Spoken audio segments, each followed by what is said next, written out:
we have our friends Tom Baber, a New Jersey IHOP franchisee. We have Mr. Todd Recknagel, managing partner of the 320 Capital Group and a franchisee of Massage Envy, who lives in Michigan.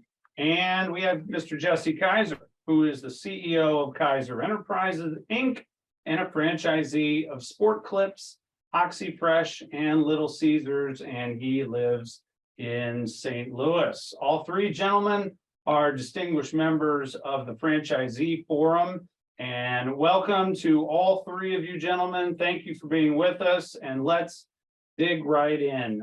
Jesse, I want to start with you, and then maybe I'll ask this exact same question to Todd and Tom so that we get to know everybody. Jesse, tell us your small business story. Why did you go into franchising as opposed to pursuing a new kind of business? Yeah, so I'll try to make this long story as fast as I can. So while in college and then thereafter college, this is like 97 through 99, started working for a technology startup during the .com time, was making great money. And I was still living in the same college town that I went to college with. And what do college kids eat? A lot of pizza. So I wanted to open up a pizza place. And there was a local mom and pop there. I was going to buy it, even had my younger brother working there just to get all the ins and outs, the recipes and everything, just in case they wouldn't sell it to us. We had a good idea what we could do. And my boss that I was still working for, but my boss was like, you should really just get into a franchise. And I said, well, what's a franchise? And he's like, they're going to teach you how to run a business. And that changed my life, because I could tell you that if my brother and I had purchased that local independent pizzeria, we'd have a very successful pizzeria, but we probably just have one. And so I think some of the biggest things that I got out of franchising, especially in the very first location or two, was 2 points that are really important. They're only unique in franchising. Number one, there's someone that already understands your business model and they can coach you through things. I was running my labor way too high. Truth of the matter was the volume was high enough. My bank account was still growing. So by all measures, I was successful, but Little Caesars, like, we're not going to approve you for a second location until you get all your metrics in line. Another one that I learned from Little Caesars too was, your cost of rent needs to be a certain percentage of your sales, and don't get ahead of that. And quite honestly, there's a lot of brands I know that they don't pay attention to that. And that's really important if you're dealing with brick and mortar.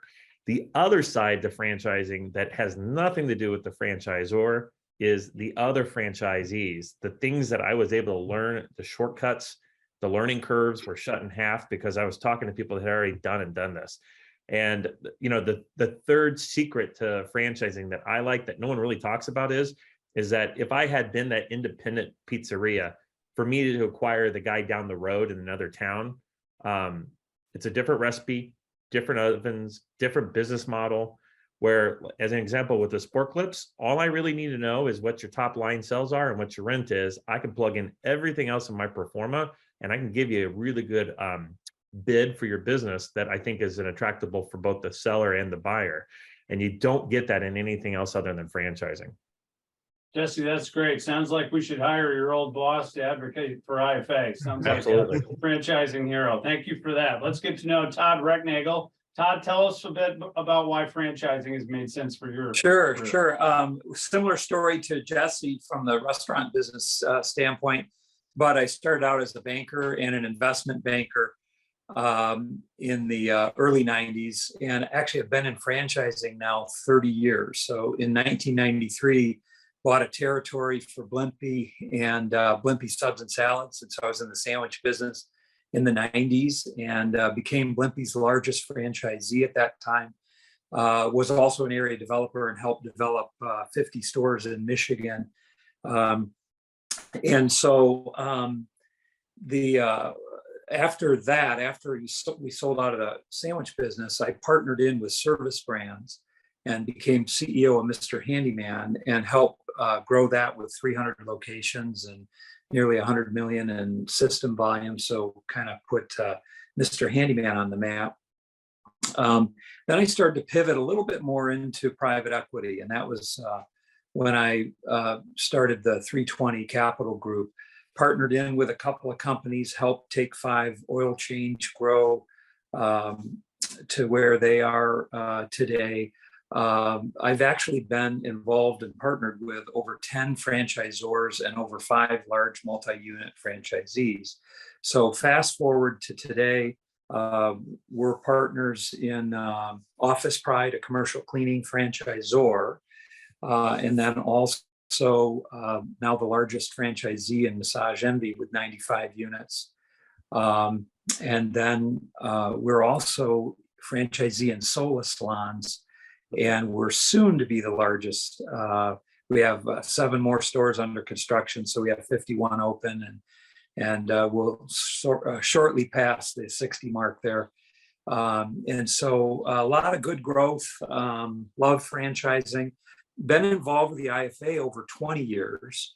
So went on to the IFA board a little over 20 years ago as a franchisee.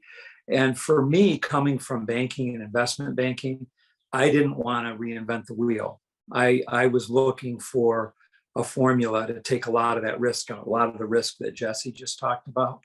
And so when you're a banker, you have a unique opportunity to see a lot of different business models, but it's really difficult to create one on your own. And so we see franchising just creating such value in the economy, taking out so much risk, employing so many people, providing so much diversity, that I've really been blessed in a 30-year career with a lot of different successful companies that I love franchising. Love it. Thanks for sharing your great story, Todd. Let's welcome in Tom Baber. Tom, tell us why, if you would, franchising has made sense for you in your career. I think I might be shorter because Jesse and Todd did a great job of describing why franchising is so strong, but I'll quickly give you where I started. 30 plus years ago, my first franchise, and I'm still a franchisee, although you didn't call it out, of Money Mailer. I had a couple small businesses, had a tanning salon, had an Italian restaurant, had a pizzeria, had a house cleaning business, and they were doing okay. It was fun doing those things. I'm sure like Jesse, it's a fun thing to do. But then I realized that there were people that could do it better than me. You know, I never forget the gentleman came in to sell me an ad at Money Mailer's, an advertising company. And so I also had an ad agency at that point, and we were doing the front and back end. And I said, "What are you doing?" It was basically all the front end, what I consider the fun stuff. The back end was horrible. Money Mailer did the back end a lot better. IHOP did a lot of things really well in that business, right? I was also in a cleaning franchise after I was independent. And the reason for those things is they did things really well. After I realized they did things well, I wanted to be a part of it. But once that happened, what I realized, just like Jesse and Todd did, is those brands are very scalable. The systems are strong. If you're in a strong brand, the SOPs are strong. You can train people to those systems, and they're innovating. There's no way an independent, like the three of us might have been back in the day, could innovate and keep up and do all the things we need to do. Forget what happened during first tax reform, which was a big deal for those that know it. But how about COVID and PPP 1 and 2 and ERC? On your own, it's impossible to navigate. And IFA and franchising in general made that really easy. That's great. Thank you, Tom. So let's stay with Tom as we open it up with these 3 franchising leaders and great advocates. So the franchisor-franchisee relationship is what holds together this entire community. And we see these franchise relationship proposals, these bills popping up all across the country. Tom, what's your sense, what's your take on what these franchise relationship bills do, and how would they affect your business? Yeah, wouldn't be great. So let me start with this. Those bills generally come from people that are well-meaning. They're trying to find a spot to correct the wrong. It seems that way, and it seems it's been that way the whole time. The thing is, they don't know, we've all lived this our whole life. They don't know how complicated the relationship is, and they're doing their best to understand it and then, put legislation against it. But what's the likely outcome when that happens? The likely outcome is to damage the business model, or that particular model they're going after. Here's the issue with that. You never just damage one leg. If you damage the franchisor, you think you are, the franchisee is going to be there, and the customers will be there, and certainly the employees will be there, and then vice versa. So whatever they're trying to do, they generally miss the mark. But in times it's self-inflicted. We have to look at ourselves in this model and say, how can we fix these things where legislation isn't involved? Because when legislation is involved, bad things are going to happen. The model's going to be damaged, or that particular brand or sector will be damaged. And everyone at that point is impacted. Values lost, equities lost, banks are unhappy, stakeholders are unhappy, and customers and ultimately are unhappy. Great. Todd Recknagel, you're in Arizona. We've seen a bill on the franchise relationship there in recent months. How would these bills affect you, would you say? Well, it's tough. There's a lot of franchising in Arizona, and a lot of companies that are headquartered there as well. Phoenix is a great hub, and our particular company, both our multi-unit franchisee is headquartered there and our franchisor. And when you buy into a relationship with an existing brand, you essentially have a business contract that already has, for most of the states and for the federal government, already has certain guidelines that they abide by. And you buy into that agreement. And so it's really hard to find a one size fits all that can work for every single industry. And so one of the fears, it's funny, Mike, I knew you were going to ask about Arizona, because it reminds me a little bit of this recent Julie Sue nomination. I'm not as worried about my franchisor and being a large franchisee. We're working together. We're working together to try to build the brand, to try to hire employees, to try to do the best we can. And as a multi-unit franchisee, I think we have today about 2,500 employees. Probably about a third of them are in Arizona. And so a third of our clinics are in Arizona, and we're a great employer, providing all kinds of great wages, highest in the industry, benefits, diverse culture. We have an amazing group of employees in our Massage Envy group. And so the current administration has nominated Julie Sue as the Secretary of Labor.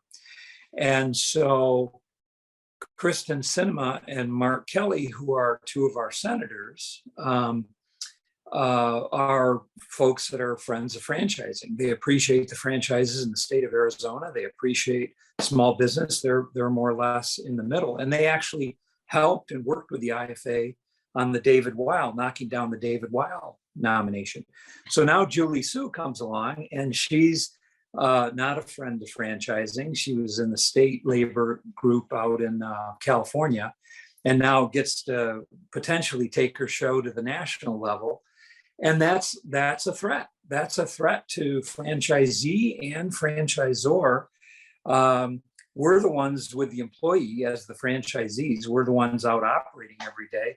And all of a sudden, if the national, Secretary of Labor hates franchising, is looking to bring more regulations, that hurts our employees, that hurts our team, that hurts our franchisor, everything. And franchisee and franchisor have to stick together basically in that fight, because it's a threat to us all. So anyway, I digress on the Julie Sue nomination, but threats come from the outside.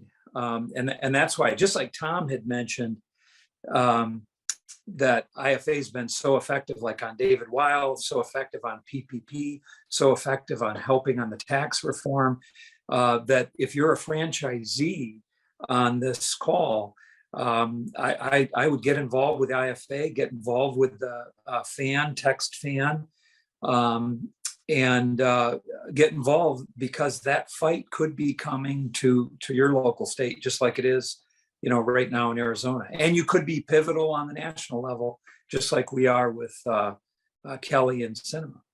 Absolutely. Todd, thank you. So Jesse, Todd has just said that there's a symbiotic relationship between franchisor and franchisee, and we all need to be involved at this season of the franchise business life cycle. What's your take on these franchise relationship bills?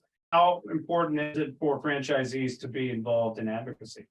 Well, I think a framework of rules that's already established is the best situation to stay the course on that.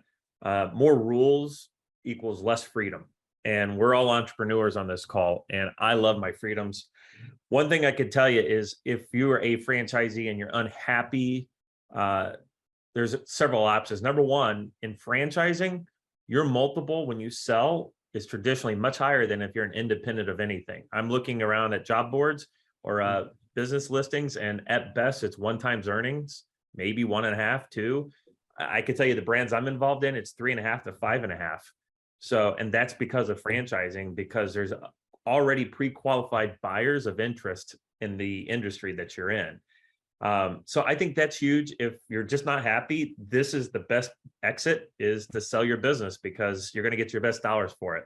If you want to stay in the business and you're not happy, you need to ask yourself, are you a contributor? Are you doing things to make the brand better? If you're a great operator, the brand's going to want to work with you on any issues that you have. If you're a bad operator, you're probably needing to get out and sell, right? So if you want to stay in, figure out how you can contribute to your brand. Because I think that's the biggest way to get rid of any of the issues. Anytime I've ever had an issue with any of my brands, any disagreements, it's been a phone call that fixed it. It's all about relationships. Maintain the relationships, improve them, give more than you take in both directions. And it's a good symbiotic thing. I will say this, as entrepreneurs, you're wired as either a simplifier or a multiplier. Okay, so simplifier will refine processes and systems, i.e. the franchisor, and a multiplier will take it and scale it, which is the franchisee. We're born to be franchisees, or we're born to be franchisors. We're seldom born to be both. So I'm very happy that I'm a franchisee and that I'm a multiplier, and I'm always looking for the best simplifiers to partner up with. Thanks, Jesse. So I'm going to ask my team to put up a map for everyone to see, because the title of this program today is that these franchise relationship bills may be coming to a state near you. And you can see on this map states from coast to coast. We got blue states, red states, purple states, all on this map, where we in the last handful of years have seen franchise relationship proposals really take hold. And just this year, we've seen franchise relationship proposed changes up in Arizona, which we've mentioned, the state of Arkansas as well, and New Jersey. And we've got 3 great advocates on this call in Todd, Tom, and Jesse. And Tom, let's go to you next, because you testified on behalf of franchising in the New Jersey legislature earlier this spring. Tell us about that experience and what were you up against? Yeah, it was interesting. One, I will say IFA and everyone is always very thankful that people come to testify. I don't think any thanks is necessary. I think it is well stated here. We all need to stick together in the model. The model does great things for a lot of stakeholders, and people do not understand it, and particularly legislators at times do not understand it. So it's incumbent upon us to share it with them. New Jersey was not super friendly, right? We waited. They were, in fairness to the legislature, that committee, they were wading into some really tough territory. There were some things that happened on both sides that probably covered up. You know, the bill was, I'm sorry, the legislation that was looking to be passed was in the hotel space in that vertical. And it would have been fairly damaging. And I know it's still alive, so hopefully it will die at some point. But the long story short, there were, what I saw in that experience were both sides had good points. And because those good points were there, it kind of riled up the legislators. A couple of them were pretty angry. They were protective. They were looking to protect, in this case, franchisees. But we as franchisees realize a vast majority of franchisees would not have liked the outcome, however well-meaning that would have been. But because of that protective and that, you know, they were upset and probably a little bit angry, it was a little bit of a hostile environment. But I think we have to look at ourselves because on both sides, because when that happens, we likely did something on both sides that created the issue, and we did not, as Jesse and Todd both pointed out, I think Jesse said it last, we did not communicate very well. So I do hope there was a little impact. Didn't feel like that day I was making a ton of impact, but I do hope there was. And I do hope that people take away from it the best way to solve these issues is internally. going to a group of legislators that will unintentionally impact the business model is detrimental to everyone. In that particular issue, we also would have sought a fair amount of degradation of value in the hotel space, and that would have been very scary for anyone who's invested a ton of money there. Yeah.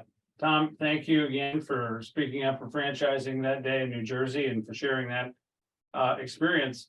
Todd Recknagel, let's come back to you. A lot of the legislative battles around the country on franchise relationship bills have dealt with brand standards. And a lot of these bills, as we've discussed already today, are tempting to franchisees and are sold as pro-franchisee developments. But tell us, how do brand standards help franchisees succeed? Yeah, well, a lot of times, I think Tom stated it really well in terms of the New Jersey and going in and testifying. A lot of times there's good points on either side, but an issue oftentimes starts with a disgruntled franchisee. And so then that's when they start to lean in and say, oh, well, we've got to protect the franchisee. I think all understand that. The issue is that you have a vast majority of the franchisees that are good franchisees, and you have a vast majority of the franchisors that are good franchisors. They want to grow the system. They want to do their best in the system. And so they're oftentimes working together with their franchisees. And so when they license a brand, and when you partner into a brand, you're buying into that system. You're buying into intellectual property that you're working with other franchisees to share. You're trying to advance system standards. Like, for example, when Massage Envy started, they didn't have skincare. And so probably about 8-9 years into their existence, they had to add skincare. And so that took some innovation. It took some remodeling. It took some build out. It took some research. The franchisor did it, and a lot of franchisees tested it. Now, that could have gone poorly. It's gone very, very well. But the fact remains that when you have brand standards or system standards in a system, you're all sharing that same system. So if I'm a good franchisee in a good system, and all of a sudden there's a bad operator in my system, I want my franchisor to be able to have some strength in that agreement to get that bad operator out. Mm-hmm. And so if all of a sudden a legislature comes in and says, oh, well, wait a minute, we think we know better. How are they going to get into the middle of that arrangement, in the middle of that business contract, and try to make that change? And so that's where a lot of the franchise legislation at the state level becomes really difficult. What exactly are they going to step into and control? If you're a good franchisee in a good system, it's sort of like, don't mess with it. A New Jersey example that's going on right now is the head of the state cosmetology board. And so we have the Sola salons. We have some Sola salons in New Jersey. The head of the state cosmetology board has decided that if these are salons and they're in my purview, that the cosmetology, I can only allow hairstylists and skincare in those salons. And so here our Solas have Smile Direct, we have estheticians, we have cosmetic tattoo, we have chiropractors, we have a photographer actually in one suite, in our salon suite. And all of them have something to do with wellness and beauty. But those are our people that are helping build our franchise. And so all of a sudden, because the regulator at the state cosmetology board starts to pass a new regulation that says, oh, these can only be hair studios or skin, all of a sudden we have a problem. 30% of our folks that are solo pros all of a sudden would hit. So what we're doing is we're working with other IFA members that are also in the same business, that are franchisee relationships, and we're fighting this issue. But we would have hardly known about it had we not been partnered in with these other groups and been involved and been active at that level. That's going on in New Jersey right now. Again, the threats sometimes come from franchisee, franchisor relationship, but they also come from the regulator overreach. Might not even be a law that's being passed. It might just be regulator overreach. Great. Todd, Jesse, I'll go to you because Todd brings up a great point about the differences between the types of franchise systems. I mean, there's over 3,000 businesses that franchise. And so if you're in hair salons, you have a different relationship with your brand, even within that vertical, than you do if you're a restaurant or a massage studio. So can you talk a little bit about franchise relationship proposals in the context of the diversity of so many different types of franchise systems? I'm trying to figure out what exactly the question is, so I can answer it as best.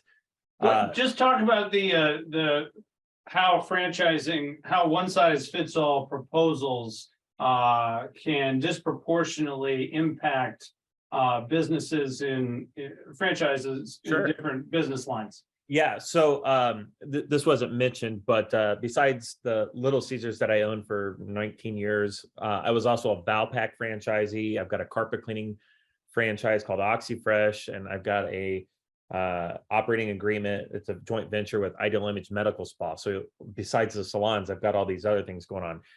Every industry is different, and what you can and cannot do for brand standards is completely different. Someone brought up Board of Cosmetology. Board of Cosmetology is going to trump any brand standards that are with that franchisor, where with my Little Caesars, I had the health department that would trump anything that would be brand, right? But the brand works on top of those local municipalities, restrictions or compliances. I wanted to kind of go back to the brand, the power of the branding and brand consistency as far as everything being the same from one location to another. Is, sometimes we have as franchisees, we get angry that the franchisor has what we may perceive from time to time unrealistic brand standards or expectations. But one thing I noticed being a Valpak franchisee is, while most of my actual clients were other franchisees, most of my cold calls and sales were to mom and pop companies, right? And there was no brand standard from one location or theirs to other. It was just disorganized. And the other thing that I've noticed is that in any situation, whether it's a franchisee or a non-franchisee, some people appreciate being held accountable and they grow from it. In our company, it's a proverb from the Bible that says iron sharpens iron, which means your peers will hold you accountable and make you better. That's what franchising does with their brand standards, is they hold you accountable. And the people that would have challenges with that are probably also the ones that also don't seek out additional coaching. I pay people lots of money to tell me what I'm doing wrong and what I'm doing right, because I need to learn and grow. So as far as the franchising and the laws, the brand standards should be something that you've already agreed to when you signed your FDD, that there was something that made you want to be a part of that brand. And I would always implore people, go back to that. Like, it's like the romance period of a relationship. What was special about that relationship in the beginning that you liked? Because it's still there underneath all the other thickness that's happened. And go back and revisit that, because those brand standards are only going to make you better as a business person. Jesse, thank you for salvaging my inelegant question at the outset there. You did great. So, Todd, one more question for you that I think is salient before we open it up to questions from the audience. Private equity, big financer and franchising right now. We're going to see more, not less of that. How do you see private equity affecting the franchise relationship? Well, it is interesting because you get a lot of capital that's coming into franchising, both on the franchisor side. You've seen that for a number of years, and then now you're seeing a big explosion on the multi-unit franchisee. And so it's got its pros and cons a little bit. Sometimes the brand promise that you bought into, that Jesse just talked about, maybe a lot of years ago, maybe your franchise is owned by a private equity firm and they're just looking to take money out of the system. That's always kind of the fear. But at the same time, you got to come back and say, wait a minute, they bought the brand. They bought it for a return. They want to continue to grow it. They want to continue to grow you. And so it's really all about accountability. And so at the franchisor level, it's a lot of the things Jesse just said. It's accountability, it's growth. The brand is going to grow. A lot of times there's a lot of reinvestment in the brand that happens. So at the franchisor level, I think the private equity side has worked out very, very well. I think the data would show you that. I think on the multi-unit franchisee side, we're in a little bit more of a burgeoning stage and market there, where you're seeing a lot of growth in the last 5 to 10 years of private equity in the franchisee side.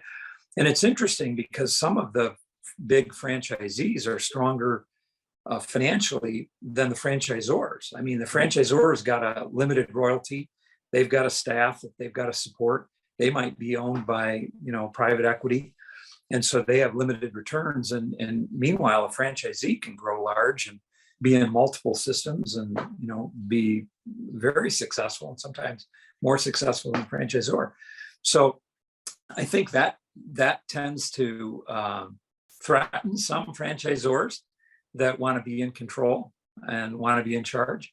But I think that there's lots and lots of good examples where there's been solid partnerships and growth and development plans and working hand in hand. And, our groups that are large franchisees, we work closely with our franchisor to continue to try to grow. So I don't know if I answered your question. I just gave a little bit of a perspective there on either side. The franchisee side, we'll wait to see. It's a newer market and a growing development. You're an expert, Todd, and it's a complex issue, and I appreciate you applying nuance to it. So thank you.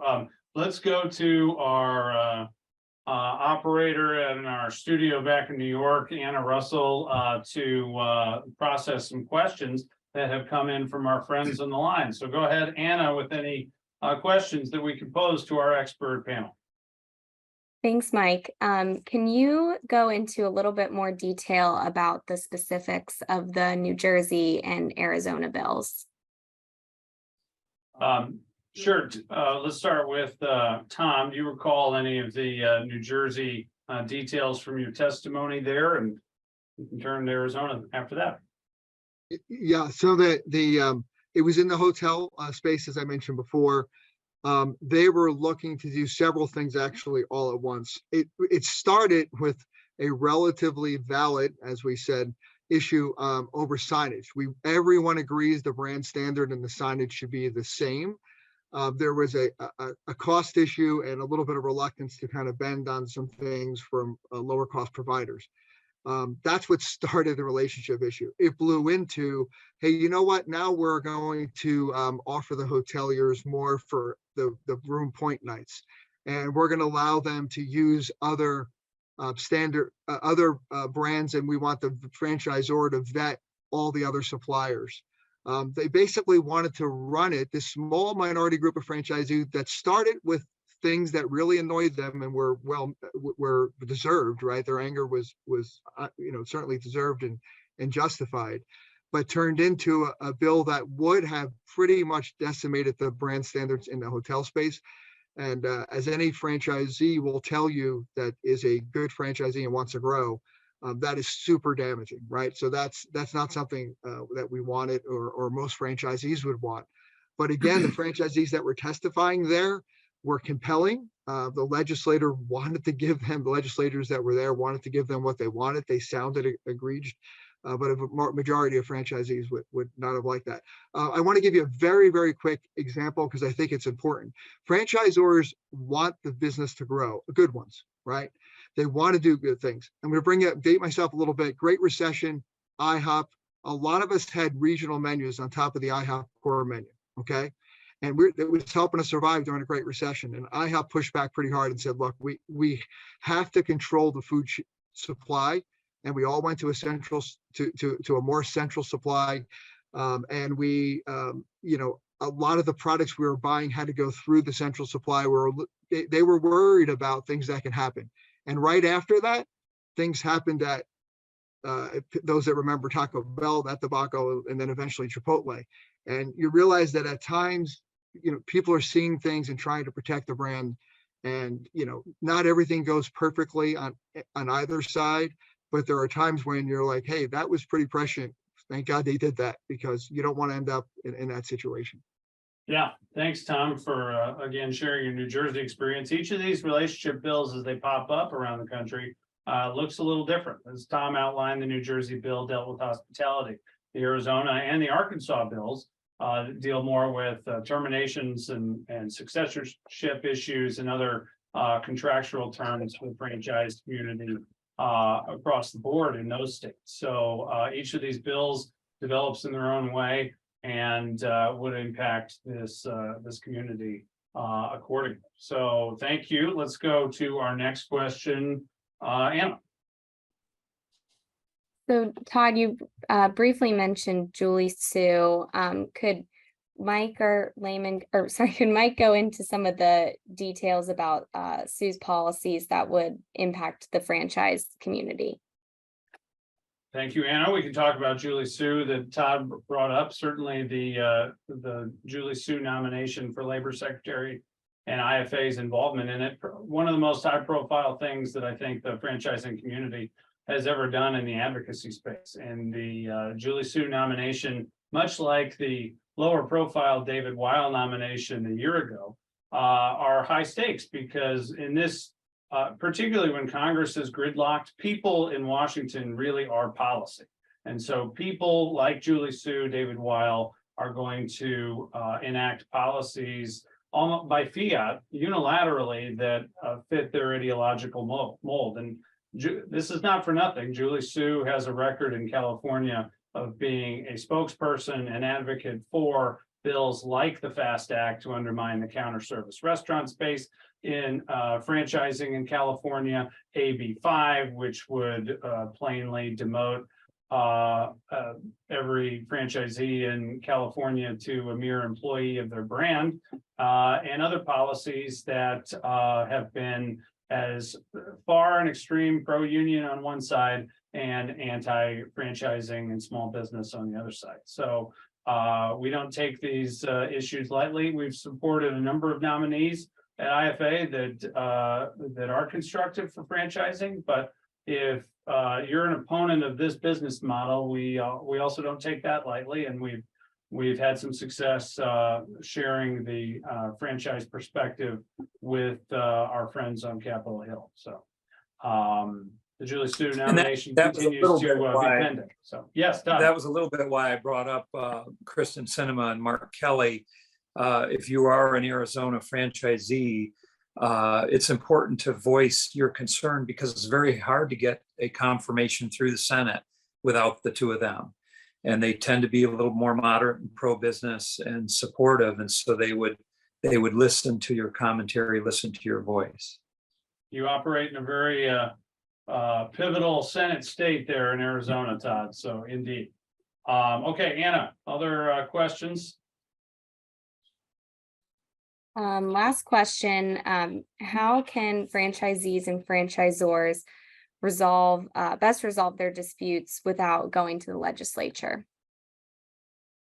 What do we do if franchisors take actions that franchisees feel needs to be redressed? What should a franchisee do? Jesse, you touched on a little of this in your comments earlier. Yeah, the number one thing to protect you is just be a great operator. Okay, it's going to make you have a better quality standard of living, and it's going to give you a lot more influence with other franchisees and the franchisor. Like I said earlier, any issue I've ever had, and I've had very few, has always been resolved through a phone call. Sometimes we think that the franchisor is a one-way dictator, and it's not. It's a symbiotic relationship. They don't exist without the franchisees. And to be honest with you, it's much harder and it's much more capital intensive for us to go out and open these locations than for them, right? So they can't do it because they have just one source of capital, where we as a collective have all this capital. So they need us just as much as we need them. And keeping that in mind when you have a conversation of like, I want to help, how do we do this together? opens up the conversation much better than saying I'm unhappy and I'm complaining and I'm griping. I always like to have people call me with solutions with their gripes, because 9 times out of 10, their solution is probably something I can live with. And if it's their solution, they own it, right? So if it doesn't work out 100%, you've done everything they wanted you to do. So again, just to echo, be a really good operator. Okay. You got in the business for a reason, hone in on that skill and then hone on everything else. Because once you are a great operator, the doors open up for you for other opportunities, both in your brand and in other brands. Yeah. I would add to what Jesse is saying, which was great. I would add that most systems have a franchise advisory council. And so it's important. I've been in systems where, Blimpie had its struggles, and people would be up in arms and make it very public, and somebody go get an attorney, and then a group would sign on and form an association and all of that. And all of that takes your franchisor and your franchisee system that's collective and takes it right down. Yeah, there's Tom. He just takes it right down. And so, whereas if you keep it in the family and talk to your franchise advisory council, you're talking to fellow franchisees. If you're having a real issue as a franchisee, chances are other franchisees might be having that same issue. Maybe it's something that the franchise advisory council needs to address. Maybe it's something that they can share on behalf of 4 or 5 franchisees and keep the issue blind of who's asking the question, and then approach the franchisor at the next meeting. It's part of the advocacy that's already there inside of a lot of systems. And so oftentimes we rarely see it used. We see the FAC commenting on advertising and commenting on the next thing their corporate's doing, or going to convention and just wanting to be in the know. But hey, they're the franchisee's advocate. And so as a franchisee, if you have an issue, I think properly taking it to your FAC and then negotiating it from there is always very helpful. Good. So Michael, Tom, yes. If you don't mind, that was really well said by both of you. I'm going to say this, and I know you're going to back me up. From 30 years here, and I don't know, 17 or 18 on the IFA, including the board, we've seen a lot, all of us. What I try to explain to brands when things like this come up, because of course we want brands to do well and franchisees to do well and franchising to do well, is if you start that battle that Todd described, attorneys and so on and so forth, and start battling inside the brand, and instead of worrying about your competitors, you're worrying about battling, you will be the first brand ever to prosper in that situation. It just doesn't happen. Same thing for legislation. Show me a brand that's ever prospered because legislation was introduced. That's just not how it works. If you're in a truly horrific brand, maybe that time you might have to move on or do some other things, but that's a very small minority of the cases. Most of the time, things get worked out when everyone gets in the room and figures it out. It doesn't happen immediately. It doesn't always go the way you want, but and probably both parties end up a little unhappy, but that's where you should be. My litmus test always is 10-15% are always going to love a brand. 10-15% generally are very difficult and may not be great franchisees, and maybe they're going to dislike the brand or be unhappy. When you get to the middle, once you lose the middle, you probably have a real issue on either side as a franchisor or as a business model. So that's kind of my own litmus test, but I've never seen a brand prosper in litigation, and I've never seen it prosper through legislation. Really good question. Really good responses, gentlemen. Let's wrap up with this final question. I'll start with Jesse and move to Tom and Todd. Jesse, answer this any way you want, but do you believe there is a fair balance of power between you and your franchisors? Absolutely. I can't do an about face and change the colors of the logos or anything like that. But the other thing is that they can't make me open another location, and they can't make me not sell if I don't want to be in it. Right. So there's checks and balances on both sides. Again, I came to them looking for a relationship, and I like the color of their logo and I like their brand standards. So I don't have an issue with what the franchisor will not capitulate on. It's very balanced. And just remember, the very best thing you can do if you are no longer happy and you feel like you have no more means of conflict resolution is find a good seller. I mean, and make some money off the business and get involved in another brand. I'm in multiple brands, which means I've liked all the brands I've been in and I didn't want to get rid of them. But I know a lot of people that after 5-10 years, they need to do something else because they're ready for a new adventure and they make a good money selling them off. Like, again, I go back to, you're going to get a higher multiple selling a franchise cash flowing brand than you are a non-franchise brand. So at the very least, don't mess it up where when you want to exit that there's less value in it because of all the legislation. Really good. Todd Recknagel, fair balance of power between you and your franchisor? Yeah, I agree with everything Jesse just said, but I do want to add a point or a little bit of a different perspective. The balance of the power is in favor of the franchisor. I agree that we don't have to open another unit. I can't really change the colors, but it was everything I bought into. But it still favors the franchisor, and it needs to favor the franchisor. It's the system that they're driving. It's the system that I bought into. We're just one franchisee of many franchisees. So I don't want any other franchisee trying to drive the system or try to push us one way or another. And just to be fair, I've been in my fair share of scrapes. We've had a franchisor that had to upgrade and develop the technology, had to refresh the system and have a new design, had to get through a lot of that. And they invested a significant amount of money, and franchisees had to buy into that and had to go along with that. And if they didn't, a lot of them did sell. A lot of them did need to get out of the system. But had we not done that, had the franchisor not had the control, the power, and the drive to get that done, I'm telling you, we would have gone into COVID with absolutely tired units, with no technology, with no iPads in the room, with no paperless records, with no texting.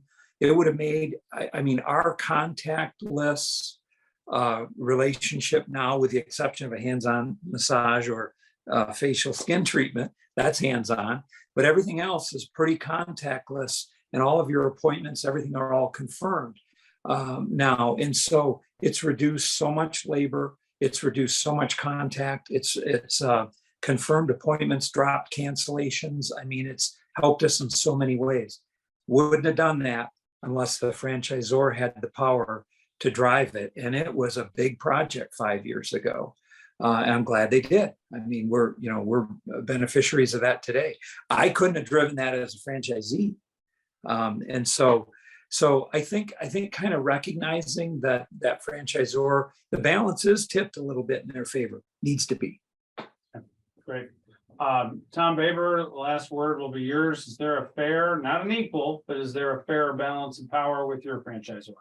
I think Jesse and Todd said it well. It has to be, let me say it this way. A non-franchise attorney would read your franchise agreement and go, why would you sign that? You're out of your mind, right? Because it's weighted towards the franchisor. There's no other way the model works. If you're in a horrendous system, you need to sell it and get out of it and go do something else. There's 99% good systems. You need to do your homework up front, make sure this is the brand you're in love with, make sure this is what you bought into, and then you move forward knowing that they're going to have the control to move this. They founded it. You didn't. They put it together. They decided what it's going to be. Choose a great brand, and you are going to follow the leader quite a bit in that area. At some point, though, as Todd and Jesse, I'm sure, have done, you give as much back to your brands as you get. But in the beginning, choose a great brand, and then be prepared to follow the leader. Great. We will, thank you, Tom. We will get everyone out of here with a couple quick slides. I want to show everyone this franchisee focused call is a great time to highlight that our annual franchisee survey will be launched tomorrow and in all of your inboxes. This is our second annual franchisee survey that will focus largely on some of these relationship issues as well as timely issues like inflation. This will come out tomorrow, so watch your IFA emails, and we hope that each one of you will complete that, and thank you in advance for doing so. And on our final slide, I do want to flag, as we're always in the business of developing new advocates for franchising during these heady times.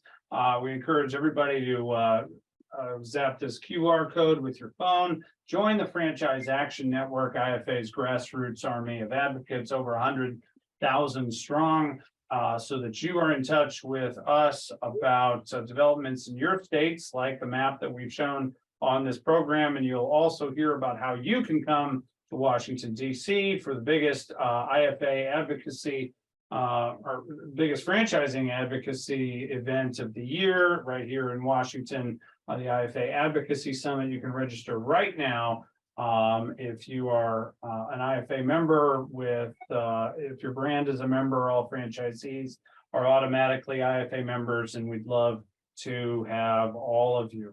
We thank everybody for joining us today, and thank you again to our special guest speakers, Jesse Kaiser, Tom Baber, and Todd Recknagel. We hope to see all of you in DC again at our IFA Advocacy Summit. And until next time, thanks and so long, everybody.